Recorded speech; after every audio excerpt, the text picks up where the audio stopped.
Hi everyone, আজকে কোনো blog video share করব না। আজকে অন্যরকম একটা ভিডিও শেয়ার করব। আমি একটা জিনিস দেখলাম, আমার মতো সবারই ওজন নিয়ে অনেক সমস্যা। তো আমি যেহেতু ডায়েট করি অ্যান্ড আলহামদুলিল্লাহ ডায়েট করে অনেকটা শুকোতে পেরেছি।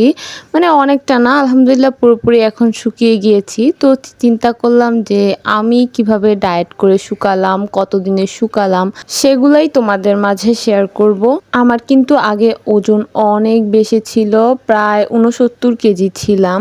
অ্যান্ড এখন আল্লাহর রহমতে আমার ওজন 50 কেজির মতো। মানে আলহামদুলিল্লাহ অনেকটা ওজন কমে গিয়েছে। আমি ডায়েটের জন্য রাইস, তারপর হচ্ছে অয়েল অ্যান্ড সুগার, এই তিনটা খাবার একদম বাদ দিয়ে দিয়েছি। আমি যখন যেরকম সবজি পেয়েছি সেই সবজি দিয়ে অনেকগুলো একবারে নিরামিষ রান্না করে নিতাম, একদম তেল ছাড়া, মানে সাজিয়ে তারপর রান্না করতাম। সেগুলো বক্সে রেখে রেখে ডিপে রেখে দিতাম। তারপর হচ্ছে একদিন করে নামিয়ে ডেইলি নিরামিষ খেয়েছি। আর নিরামিষের সাথে দুপুরবেলা শুধু 1-2 নলা ভাত, এর বেশি ভাত আমি খাইনি। আর সকালে আর দুপুরে তো ভাতই খাইনি। সকালে আর রাতে হচ্ছে সকালে একটা রুটি, রাতে একটা রুটি খেয়েছি। মাঝে মধ্যে যখন রুটি খেতাম না, তখন যখন যেই ফল পেতাম সেই ফল খেয়েছি। যেমন আপেল যদি খাই, একটা আপেল আর একটা ডিম সিদ্ধ, এটাই ছিল আমার খাবার। আর ফল না থাকলে রুটি আর একটা ডিম সিদ্ধ। ডিমটা কিন্তু খেতে হবে, ডিমটা অনেক ভালো ডায়েটের জন্য।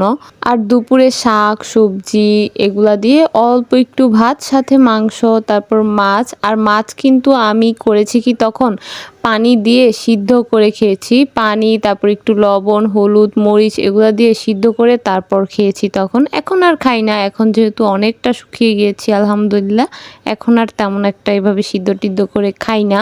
তখন কিন্তু আমি মাংসটাও পানিতে সিদ্ধ করেই খেয়েছি, মানে ওরকম তেল দিয়ে ভুনা করে ওইভাবে একদমই খাইনি। মাছ মাংস দুইটাই হচ্ছে সিদ্ধ করে খেয়েছি।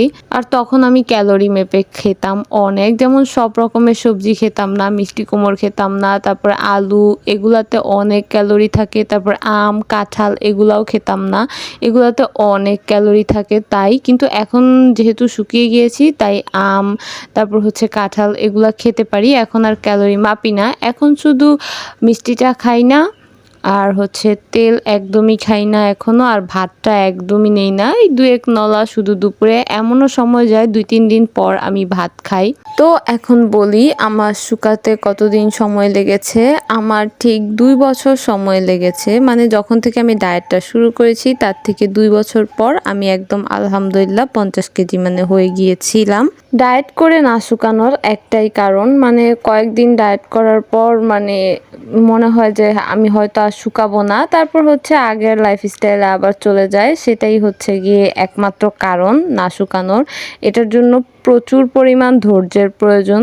আমি হচ্ছে অনেক আগে থেকে ডায়েটে ট্রাই করতেছি, বাট হয়তো 1 মাস ট্রাই করে আবার ছেড়ে দিতাম, যার কারণে একদমই শুকাতে পারতাম না। এখন হচ্ছে গিয়ে আল্লাহর রহমতে ধৈর্য ধরে আমি 2 বছর একটানা এরকম ডায়েট করে গিয়েছি অ্যান্ড আলহামদুলিল্লাহ এখন অনেক শুকিয়ে গিয়েছি। এখন আর আগের মতো একদমই সিদ্ধ খেতে হয় না।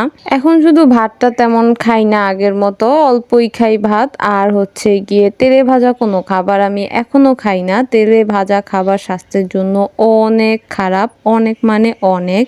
তো এগুলা অ্যাভয়েড করতে হবে। অ্যান্ড আমার আজকের ভিডিওটা এই পর্যন্তই। আল্লাহ হাফেজ।